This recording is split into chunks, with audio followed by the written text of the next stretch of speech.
शेवटी बळ आशीर्वाद मागितलाय, शक्ती मागितली, गोरगरीब मराठ्यांच्या आरक्षणाचा विषय राहिला आहे तो मार्गी निघावा याबद्दल बळ आणि आशीर्वाद मागितला, बाकी काय नाही। महाराष्ट्राकडून वारंवार देवेंद्र फडणवीसांवर टीका केली गेली, मात्र महाराष्ट्रातल्या बहुतांश जनतेनं यांचं नेतृत्व निवडलेलं आहे। मग मी काय करू आता? तुमच्या मताला महाराष्ट्रातल्या मतदारांनी नाकारला असं म्हणायचं? मी मैदानातच नव्हतं, नाकारेन कसं काय? आव्हान केलं मराठा समाजाला? कुठं आव्हान केलं? काय केलं? काय केलं? मग पाडले ना, आणले निवडून। अरे कळतंय का तुम्हाला? काय बोगा विचारत जाऊ नका। काय असतं, मी जर सांगितलं पाडा अमुक अमुकला, त्याला म्हणतात नाही पाडल्यावर। तुम्ही कोणाला पाडा, कोणाला निवडून आले, भाषा कळते तुम्हाला?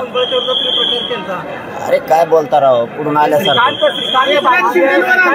आले होते भाजपचे आमदार श्रीकांत भारतीय परवा दर्शनाला आले होते, ते म्हणले मनोज जरांगे किंवा त्यांचा विचार घेऊन जे जे लढले त्यांना भाजपच्या पदाधिकाऱ्यांनी धडा शिकवलेला आहे असं त्यांचं म्हणणं। आता वेळ निघून गेल्यावर कोणी काय म्हणायचं त्याचा विषय असतो, पण मैदानात मी आणि माझा मराठा समाज नव्हतो। जर मी आणि मराठा समाज मैदानात असतो आणि आमचं जर समीकरण जुळलं असतं तर सोपडा सापच केला असता।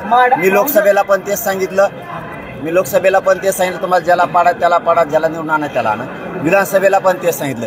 मी माझ्या बोलण्यापासून लांब कधी जात नाही आणि मी समाज विकू शकत नाही, कोणाच्या दावणीला बांधू शकत नाही। समाज मतदाराचा मालक तो आहे, त्यांनाच मालक शेवटपर्यंत ठेवलं। मी मनमानी समाजावर चालवली नाही।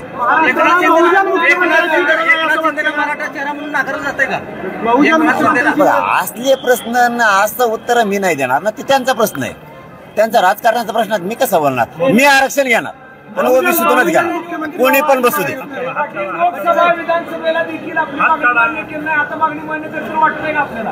आम्ही कशाला 50-55% आम्ही पाळता भूमी कमी करणार।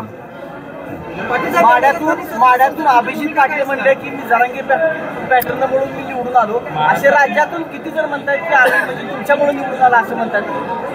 आता एखादा जर म्हणला तसं किंवा अनेक जण जर तसं म्हणले तर मी छाती बडवायची गरज नाही, कारण मैदानातच मी नाही। मग पडणाऱ्याबद्दल काय उत्तर द्यायचं आणि निवडून आल्याबद्दल काय उत्तर द्यायचं? त्यापेक्षा मी मैदानात नाही, माझा समाज सुद्धा। 2पेक्षा अधिक मुलांना आता जन्म दिला पाहिजे, लोकसंख्या वृद्धीवर आता नवीन काय मी नाही ऐकल्यावर सांगल। निवडणुकीपूर्वी आपल्याला भेटण्यासाठी राज्यातील सगळे उमेदवार येत होते, तशी गर्दी आता कुठेतरी येत नाही। उमेदवारांना कुठे विसर पडला का समाजाचा? काय तुम्ही अंतरवाली दे एखादी तुम्हाला दाखवतो। महाराष्ट्राला 30-32 जण गेले येऊन आतापर्यंत निवडून आलेले। बहुजन मुख्यमंत्र्यांची सरकार स्थापन झाल्यावर आणखीन येते। बहुजन मुख्यमंत्री महाराष्ट्राला मिळावा अशी एक चर्चा आहे। कोणी मिळू दे, गोरगरीब शेतकऱ्यांचं, गोरगरीब जनतेचं काम करा, नसता मुंडक्यावर बसते असते जनता। पण बहुजन मुख्यमंत्री मिळावा, कोणी पण मिळू दे, कोणचं चूक नाही। बहुजन आला, हिंदूवादी आला, पुरोगामी विचाराचा आला, कोणचा आला तरी 75 वर्षात आम्हाला गोरगरिबाला कधी सुख मिळालं नाही। मुख्यमंत्री पदासाठी श्रीकांत आरक्षणाची दिशा टोकाची असणार आहे का, आता कशी असणार आहे? हो, सामूहिक आमरण उपोषण अंतर्वालीत होणार बहुतेक, तर अशी शक्यता आहे की मुंबई सुद्धा होऊ शकते। देवेंद्र फडणवीस जर मुख्यमंत्री झाले तर त्याचं स्वागत करणार तुम्ही? अहो हो द्या ना आधी, तुम्हाला आधीच गडबड झाली हो, नंतर पण त्यात पुढे झालं जर तर उत्तर नसतं आता, नंतर तुम्हाला लईच गडबड आहे त्यांच्या आधी जास्त।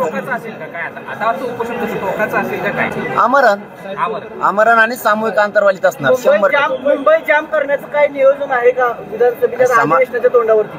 दादा, समाजाचं असं म्हणणं आहे मुंबईतच जायचं, पण असं काही ठरलेलं नाही। आमचं फायनल ठरलेलं आहे की सामूहिक आमरण उपोषण घराघरातले मराठी हे अंतर्वालीत करणार आहेत उपोषण अंतर्वालीत। परंतु बहुतेक असं होऊ शकतं की मुंबई सुद्धा आमरण उपोषण होऊ शकतं, पण तिथं सामूहिक करता येणार नाही।